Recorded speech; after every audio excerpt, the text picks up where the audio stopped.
വെറുത്തിട്ട് അടിയുണ്ടാക്കി പോരേണ്ട ആവശ്യമില്ല. May be ശരിയാണ്, ചിലർക്ക് ഇപ്പൊ ഒരു ഡൊമസ്റ്റിക് അബ്യൂസ് സഹിച്ച ഒരാൾക്ക് അല്ലെങ്കിൽ ഒരു സെക്ഷൽ അബ്യൂസ് ഒരു റിലേഷൻഷിപ്പിനകത്ത് നടന്ന ഒരാൾക്ക് you can still love that person എന്ന് പറഞ്ഞുകൊണ്ടിരിക്കാനായിട്ട് പറ്റത്തില്ല. പക്ഷേ if you are still in love with that person, അങ്ങനെയാണ് ഈ വണ്ടി ഓടിക്കൊണ്ടിരിക്കുന്നതെങ്കിൽ change the way you love them. അത്രേ ചെയ്യാനുള്ളൂ അതിനകത്ത്. It takes time. കുറച്ചാൾ കഴിഞ്ഞ് കഴിയുമ്പോൾ നമുക്ക് തന്നെ മനസ്സിലാകും, നമ്മൾ തന്നെ വരയ്ക്കേണ്ട സാധനം ബോർഡറൊക്കെ വരയ്ക്കേണ്ടത് വരച്ച് നമ്മൾ മൂവ് ഓൺ ചെയ്യും. അങ്ങനെയാണെങ്കിൽ ഇപ്പം നമ്മൾ റിലേഷൻഷിപ്പിനെ കുറിച്ചല്ലേ പറയുന്നത്. ഇപ്പൊ ഈ അഞ്ജുവിന്റെ തന്നെ റിലേഷനിലാണെങ്കിലും അഞ്ജു ഇപ്പൊ ഇതുപോലെ പലതവണ ഇങ്ങനെ നിങ്ങൾ ഇതായിട്ടുണ്ടാവും. ഓക്കെ, ഞാൻ ചാൻസ് കൊടുക്കാം, വീണ്ടും ഇങ്ങനെ ഇതായി. പക്ഷെ നമ്മൾ എല്ലാവരും അതേല്ലേ, നമ്മൾ ആരും ഫസ്റ്റ് ഇതിൽ തന്നെ നമ്മൾ എന്നെ കൊണ്ട് പറ്റില്ല എന്ന് പറഞ്ഞാൽ നമ്മൾ വിട്ടുപോരില്ല.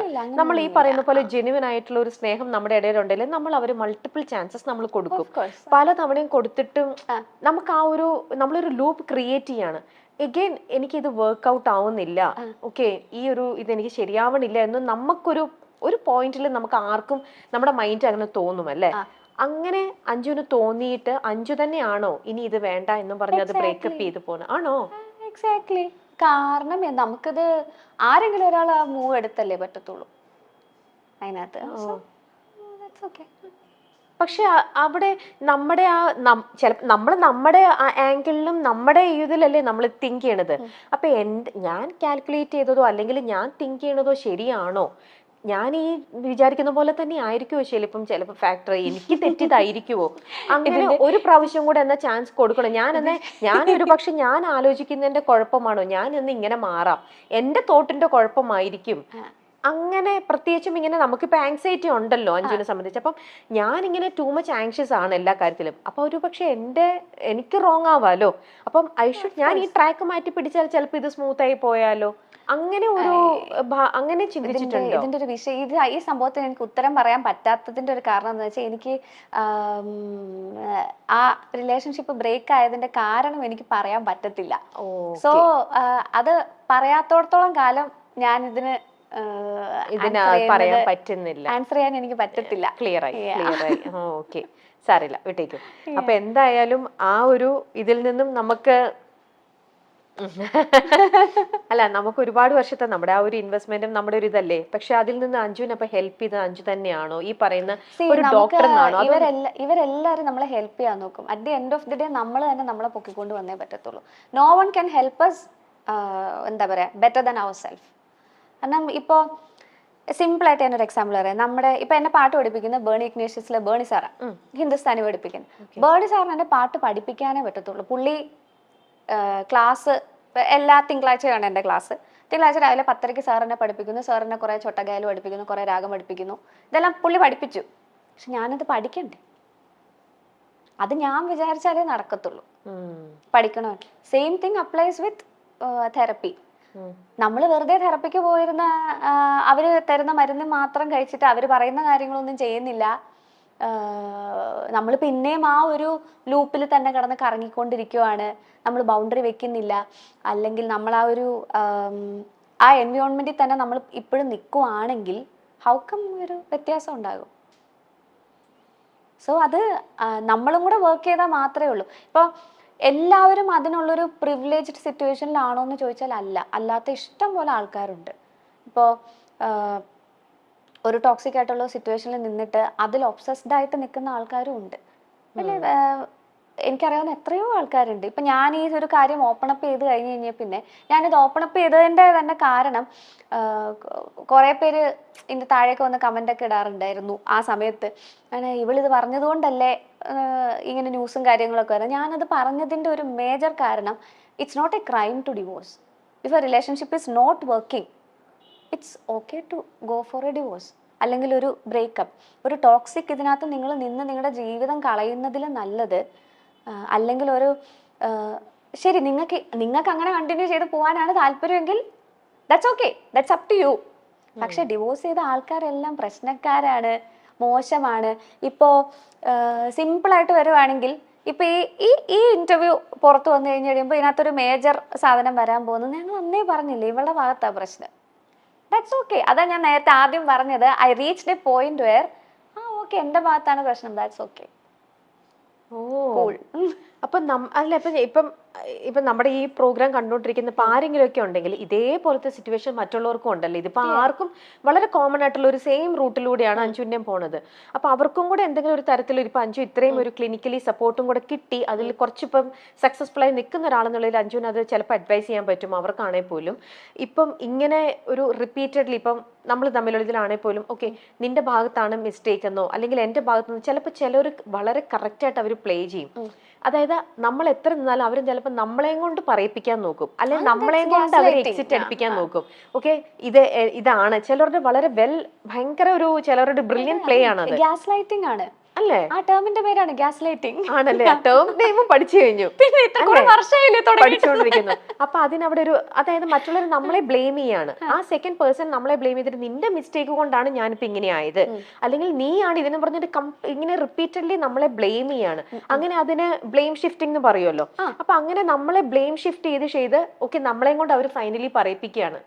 ഓക്കെ ഫൈൻ, നമുക്ക് ഇതിവിടെ നിർത്താം, എല്ലാം നമുക്ക് എന്ത് ചെയ്യാം, ഞാൻ എക്സിറ്റ് ചെയ്യാണ് എന്ന് അവര് നമ്മളെയും കൊണ്ട് പറയിപ്പിക്കും അല്ലേ? അതിൽ ഞാൻ കണ്ടിട്ട് ഇത് അത്ര ഇമ്പോർട്ടന്റ് ആയിട്ടുള്ള ഒരു കാര്യമല്ല.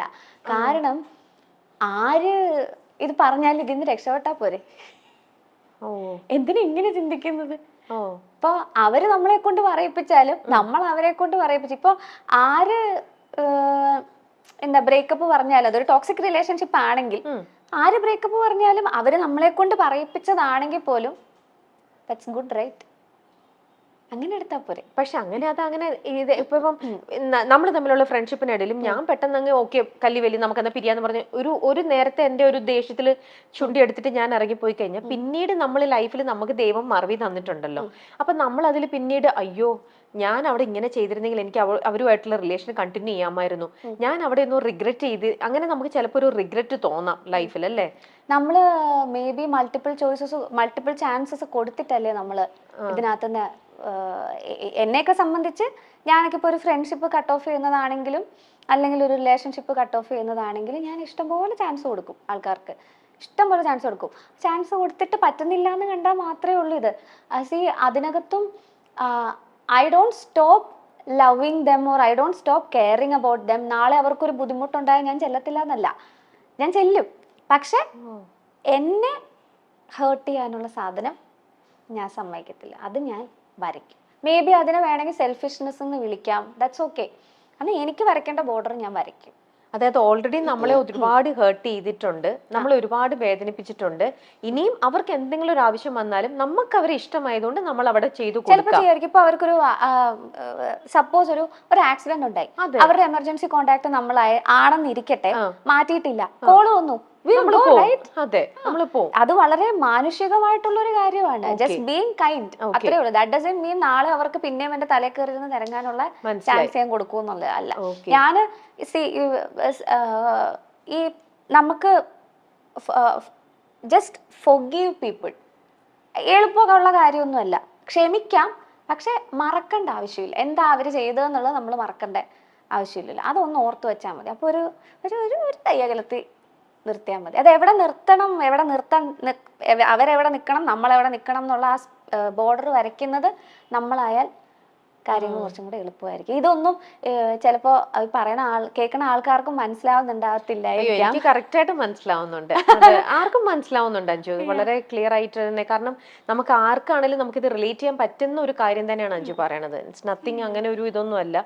നമ്മുടെ സൊസൈറ്റിയിലും അല്ലെ നമ്മുടെ ഇടയിലും നമ്മുടെ ഇത് ഒരിക്കലും ഒരു എളുപ്പമുള്ള പ്രോസസ്സാണെന്ന് ഞാൻ പറയത്തേ ഇല്ല. ഇത് വളരെ ബുദ്ധിമുട്ടുള്ള, ഒരുപാട് ശ്രമം കൊണ്ട് നമ്മള് പല തവണയും തോറ്റ് റോക്ക് ബോട്ടം, ഞാൻ എത്ര തവണ റോക്ക് ബോട്ടം ഹിറ്റ് ചെയ്തിട്ടുണ്ടെന്ന് എനിക്ക് തന്നെ അറിയത്തില്ല. റോക്ക് ബോട്ടം ഹിറ്റ് ചെയ്ത് കഴിഞ്ഞ് കഴിയുമ്പോൾ thankfully I have people around me who are really supportive എന്നല്ല ഞാൻ പറയേണ്ടത്, who understand what I am going through എന്നുള്ളത് മനസ്സിലാക്കാൻ കഴിവുള്ള കൂട്ടുകാരുണ്ട്. ഇപ്പൊ ഞാൻ ഇന്ന് ഇവിടെ വന്ന് ചിരിച്ചിരിക്കുവാണെങ്കിൽ മേ ബി ചിലപ്പം ചേച്ചിക്ക് മനസ്സിലാവുന്നുണ്ടാവില്ല, അല്ലെങ്കിൽ ഞാനൊരു സ്റ്റേജിൽ പെർഫോം ചെയ്യുമ്പോൾ ഒരു ഓഡിയൻസിന് മനസ്സിലാവുന്നുണ്ടാവില്ല I was going through a depression phase എന്നുള്ളത് മനസ്സിലാവുന്നുണ്ടാവത്തില്ല. പക്ഷെ ക്ലിയർലി നമ്മൾ ചിരിച്ച മുഖം കൊണ്ട് നിന്നാലും മനസ്സിലാക്കുന്ന കൂട്ടുകാരുണ്ട്. തീർച്ചയായിട്ടും നമ്മുടെ ഒരു കോളും കൊണ്ട് ചിലപ്പോ ഹലോ എടി എവിടാ എന്ന് ചോദിക്കുമ്പോഴേ എന്താടി പറ്റിയത് എന്ന് ചോദിക്കുന്ന ഉണ്ട്, കൂട്ടുകാരുണ്ടാകും. തീർച്ചയായിട്ടും. അല്ലെങ്കിൽ അങ്ങനെയുള്ള ആൾക്കാരുള്ളതാണ് നമ്മുടെ ഏറ്റവും വലിയൊരു ഭാഗ്യം. മലയാളികൾക്ക് സുപരിചിതയായ ഗായികയാണ് അഞ്ജു ജോസഫ്. സംഗീത റിയാലിറ്റി ഷോയിലൂടെയാണ് അഞ്ജു കടന്നു വന്നത്. സോഷ്യൽ മീഡിയയിലും സജീവമാണ് അഞ്ജു ജോസഫ്. തന്റെ വിവാഹമോചനത്തെക്കുറിച്ചും വിഷാദ രോഗത്തെക്കുറിച്ചും ഒക്കെയുള്ള അഞ്ജുവിന്റെ വാക്കുകൾ വാർത്തയായിരുന്നു. താരം വിവാഹിതയായി എന്ന വാർത്ത പുറത്തുവന്നതോടെ നിരവധി പേരാണ് ആശംസകളുമായി എത്തിയത്. എന്നാൽ വലിയൊരു കടമ്പ കടന്നുകൊണ്ടാണ് അഞ്ജു ജോസഫ് രണ്ടാം വിവാഹത്തിലേക്ക് എത്തിയത്. ഡിപ്രഷനും കണ്ണീരും ഒക്കെ നിറഞ്ഞ നാളുകൾ താണ്ടിക്കൊണ്ടാണ് അഞ്ജു ജോസഫ് ജീവിതത്തിലേക്ക് തിരിച്ചു വന്നത്. ഇതിനെക്കുറിച്ച് താരം തന്നെ തുറന്നു പറഞ്ഞിട്ടുമുണ്ട്. സിനിമയായിരുന്നു അഞ്ജുവിന്റെ സ്വപ്നം. ഇതിനിടെയാണ് റിയാലിറ്റി ഷോയിലെത്തിയത്. ഷോയിലൂടെ പ്രശസ്തി നേടാൻ അഞ്ജുവിന് കഴിഞ്ഞു. ഷോകളും താരത്തിനെ തേടിയെത്തി. ലോകത്തിന്റെ പല ഭാഗങ്ങളിലും ഷോകൾ അവതരിപ്പിക്കാൻ സാധിച്ചു. എന്നാൽ അപ്പോഴും സിനിമ എന്ന സ്വപ്നത്തിലേക്ക് എത്താൻ അഞ്ജുവിന് കഴിഞ്ഞില്ല. അതോടെ അഞ്ജു അവസരം ചോദിക്കാൻ തുടങ്ങി. അങ്ങനെ അവസരം ചോദിച്ചു നടക്കുമ്പോൾ താൻ കേട്ട തന്നെ തളർത്തിയ കമന്റായിരുന്നു ശബ്ദം കൊള്ളില്ല എന്നത്. അതോടെ ആത്മവിശ്വാസം പോയി, പാടാൻ ധൈര്യമില്ലാതായി എന്നും താരം പറഞ്ഞു. ഈ പ്രശ്നങ്ങളൊക്കെ നടക്കുന്ന സമയത്താണ് അഞ്ജു വിവാഹിതയായത്. എന്നാൽ ആ ദാമ്പത്യ ജീവിതത്തിന് അധിക നാൾ ആയുസ് ഉണ്ടായില്ല. വൈകാതെ തന്നെ വിവാഹമോചനവും നടന്നു. അത് തന്റെ മാനസികാരോഗ്യത്തെ തകർത്തു കളഞ്ഞു എന്നാണ് അഞ്ജു പറയുന്നത്. പക്ഷേ അവിടെ ചെന്നപ്പോഴാണ് അറിയുന്നത് എനിക്ക് OCD ഉണ്ട്, ഒബ്സസീവ് കമ്പൾസീവ് പേഴ്സണാലിറ്റി ഡിസോർഡറും. അതെ, അപ്പൊ അത് OCPD ആണ്. OCPD ഉണ്ട്. OCPD ആണുള്ളത് അല്ലേ? പക്ഷേ ആൾക്കാർക്കൊരു തെറ്റിദ്ധാരണയാണ് ഈ വൃത്തിയാണ് OCD എന്നൊരു തെറ്റിദ്ധാരണയുണ്ട്. അതൊന്നും അത് അല്ല. മാത്രല്ല, അതൊന്നും അല്ല, അല്ല അതുമാണ് അതുമാണ്. നമ്മൾ ചില obsession കാര്യങ്ങളിൽ ഉള്ളതാണ്. ഒബ്സഷൻ എന്തിനോടെങ്കിലും നമുക്ക് തോന്നിയാൽ നമ്മൾ അതിൽ ഇങ്ങനെ റിപ്പീറ്റീവ് ആയിട്ട് നമ്മൾ ചെയ്തുകൊണ്ടിരിക്കും. ചെയ്തുകൊണ്ടിരിക്കുന്നതാണ് വിഷയം. ഇപ്പൊ അങ്ങനെ ഒരു സാധനം ചെയ്തില്ലെങ്കിൽ നിങ്ങൾക്ക് വിഷയമാണെങ്കിൽ അത് OCD ആണ്. അപ്പൊ ഇപ്പൊ തൊട്ട് മുന്നേ പറഞ്ഞില്ലേ എനിക്കൊരു ആങ്സൈറ്റി ഉണ്ട്, ഞാനിപ്പോ ഒരു ഇതെടുക്കുന്നു. അപ്പൊ എങ്ങനെയാ അത്, എനിക്കത് ടൂ മച്ച് ആണോ, എന്നിലുള്ള ആ ഒരു ഫീലിംഗ് എനിക്ക് തോന്നുന്നത് അത് ടൂ മച്ച് ആണോ? ഞാൻ സാധാരണ ഒരാൾ എല്ലാവർക്കും തോന്നുന്നത് തന്നെയാണോ എനിക്ക് തോന്നുന്നത്, അതോ അതിനൊക്കെ കുറച്ച് കൂടുതലായിട്ട് തോന്നുന്നുണ്ടോ? സോ ഞാൻ ഒരു തെറാപ്പിസ്റ്റിന്റെ അടുത്ത് പോണോ? ഇങ്ങനെയൊക്കെ ഒരു തോട്ട് എപ്പോഴായിരിക്കും അഞ്ജുവിലേക്ക് വന്നിട്ടുണ്ടാവുക? എനിക്ക് എൻ്റെ പാസ്റ്റ് റിലേഷൻഷിപ്പ് കഴിഞ്ഞ് കഴിഞ്ഞപ്പോൾ ഐ ഹാഡ് ഇഷ്യൂസ്. എനിക്ക് ക്ലിനിക്കലി ഞാൻ ഡിപ്രസ്ഡ് ആയിരുന്നു. അത് ഡയഗ്നോസ്ഡ് ആയിട്ടുള്ള ഇതായിരുന്നു. മറ്റേ ഡിപ്രഷൻ എന്ന് പറഞ്ഞ് വെറുതെ പറയുന്ന സാധനമല്ല, ക്ലിനിക്കലി ഡിപ്രസ്ഡ് ആയിരുന്നു. മെഡിക്കേഷൻ വേണ്ട സിറ്റുവേഷൻ ആയിരുന്നു. അപ്പോൾ ഞാൻ ഉറങ്ങുന്നേ ഉണ്ടായിരുന്നില്ല. എനിക്ക് തോന്നുന്നൊരു 1.5 മാസത്തോളം ഞാൻ ഉറങ്ങിയതേ ഇല്ല. ഡേയിലും ഉറങ്ങില്ല, ഡേ ഉറങ്ങില്ല, നൈറ്റ് ഉറങ്ങില്ല, ഫുൾ ടൈം ഓണാണ്. അപ്പൊ എന്താ ഈ ആലോചിച്ചുകൊണ്ടിരിക്കണേ? എനിക്കും അറിയത്തില്ല. മൊത്തം നമ്പാണ്. എനിക്ക് കട്ടിലിൽ നിന്ന് എഴുന്നേക്കാൻ ബുദ്ധിമുട്ട്. പക്ഷെ ഡിപ്രഷൻ ഇത് മാത്രമല്ല, അറ്റ് ദ സെയിം ടൈം ഞാൻ ഷോസും ചെയ്യുന്നുണ്ടായിരുന്നു. ഷോസ് ചെയ്യുമ്പോൾ ഞാൻ പോയി ഒരു ഫേക്ക് ചിരിയും ഇട്ടിട്ട്. പക്ഷെ അവിടെ പ്രൊഡക്റ്റീവ് ആവാൻ പറ്റുന്നുണ്ടായിരുന്നോ? യെസ്, ചെയ്യും. കാരണം നമ്മളെ ജോലിയല്ലേ. എനിക്ക് അതും ഈ OCD ഭാഗമാണ്, ഒബ്സഷനാണ്, പെർഫെക്ഷൻ വേണം എന്നുള്ള സാധനമാണ്. അല്ല, പക്ഷെ ഇത്ര മാസം 1.5 മാസം ഉറക്കമില്ലെങ്കിൽ അത് ഒബ്വിയസ്ലി നമ്മുടെ ബോഡിയിൽ അത് കാണിക്കുമല്ലോ. നമ്മുടെ ഫേസിലും ബോഡിയിലും നമ്മുടെ പ്രൊഡക്ടിവിറ്റിയിലും ആൾക്കാര് ചോദിച്ചിട്ടുണ്ട്, they didn't know that I was going through something എന്നുള്ളത് അവർക്ക് അറിയത്തില്ലായിരുന്നു.